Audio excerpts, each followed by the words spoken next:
বলছি এই যে সোনারপুরে অভিষেক ব্যানার্জির বিরুদ্ধে হামলা হলো, বিভিন্ন ইট ডিম ছোড়ার যে অভিযোগ উঠছে, ব্যাপারটা তো তুমি শুনেছই, এ নিয়ে কি বলবে? হ্যাঁ, দেখুন, গণতান্ত্রিক রাজনীতিতে এটা হতে পারে না। এটা অত্যন্ত একটা নিন্দনীয় অধ্যায়। আমি একটাই কথা বলবো যে সাধারণ মানুষের তৃণমূল কংগ্রেসের ওপরে যে রাগ, তার অধিকাংশই সিংহভাগই অভিষেক বন্দ্যোপাধ্যায়ের ওপরে রাগ। কিন্তু এটাও মাথায় রাখতে হবে যে অভিষেক বন্দ্যোপাধ্যায় প্রধান বিরোধী দলের একজন সাংসদ। তিনি এখনো সাংসদ।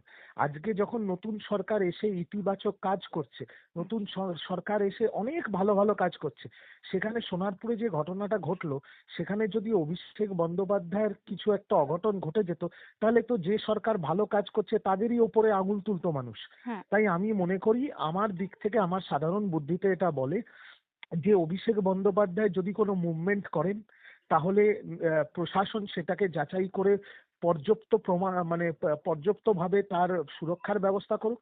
আর যদি প্রশাসন সেই সুরক্ষা দিতে না পারে, তাহলে তাকে কোনো কার্যকলাপ করার জন্য পারমিশন দেওয়ার দরকার নেই। হ্যাঁ। কারণ একটা সাংসদের ওপরে মানে প্রাণহানি হামলা হবে, এটা তো হতে পারে না, সে যে দলেরই সাংসদ হোক।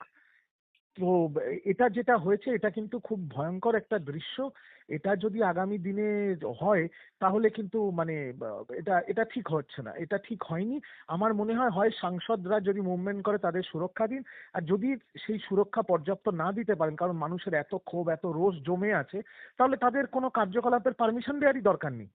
কারণ এদের যদি কিছু অঘটন ঘটে, তাহলে আঙুলটা তো সেই রাজ্য সরকার আর নতুন মুখ্যমন্ত্রীর ওপরে উঠবে, তাই না? হ্যাঁ। যেখানে মুখ্যমন্ত্রী আর নতুন সরকার ইতিবাচক ভালো কাজ করার চেষ্টা করছে বাংলার মানুষের জন্য। তো এটা বিবেক বিবেচনা করে দেখা উচিত, এটা হতে পারে না কিন্তু।